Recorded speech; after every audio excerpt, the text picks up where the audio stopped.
Hello everyone, welcome back to my channel. আমি কাজল। আজকে আরও একটা রেসিপি নিয়ে চলে এসেছি। আপনারা দেখেই বুঝতে পারছেন আজকে কয়েদ বেল মাখা করব। এখানে কয়েদ বেল খুব একটা আমি দেখিনি, এই প্রথম দেখলাম মেয়ের স্কুলের ওখানে, তাই একটা নিয়ে চলে এলাম মাখা করার জন্য। আর এখানে আমি প্রথমে কয়েদ বেলটা ফাটিয়ে ওর ভেতর থেকে শাঁসটা নিয়ে নিচ্ছি।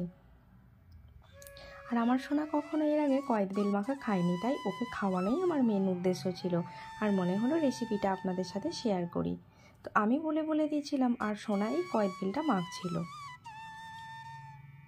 প্রথমে কয়েদ বেলটা ভালো করে হাতে করে মেখে নিয়ে তারপর ওর মধ্যে একে একে কাঁচা লঙ্কা কুচি, ধনে পাতার কুচি, অল্প একটু বিট লবণ, 1 চামচ চিনি, একটু চাট মশলা সামান্যই, একটু শুকনো লঙ্কার গুঁড়ো আর পরিমাণ মতো সর্ষের তেল। ব্যাস, ভালো করে মেখে নিন আর রোদে দাঁড়িয়ে দাঁড়িয়ে খেতে থাকুন কয়েদ বেল মাখা। রেসিপিটি কেমন হয়েছে আপনারা অবশ্যই কমেন্ট করে জানাবেন। আর ভালো লাগলে অবশ্যই চ্যানেলটি সাবস্ক্রাইব করে আমার পরিবারের একজন হতে পারেন নতুন নতুন রেসিপি পাওয়ার জন্য।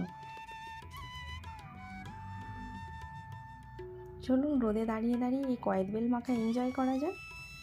আর হ্যাঁ, আপনারা অবশ্যই ট্রাই করবেন যারা না কয়েদ বেল মাখা বানাতে জানেন। আর যারা ভিডিওটি দেখছেন তাদেরকে অসংখ্য ধন্যবাদ। দেখা হবে অন্যদিন অন্য একটি রেসিপি নিয়ে। ততক্ষণ চলুন কয়েদ বেল মাখাটা খেয়ে নেওয়া যাক। আর ভিডিওটি দেখার জন্য আপনাদের অসংখ্য ধন্যবাদ।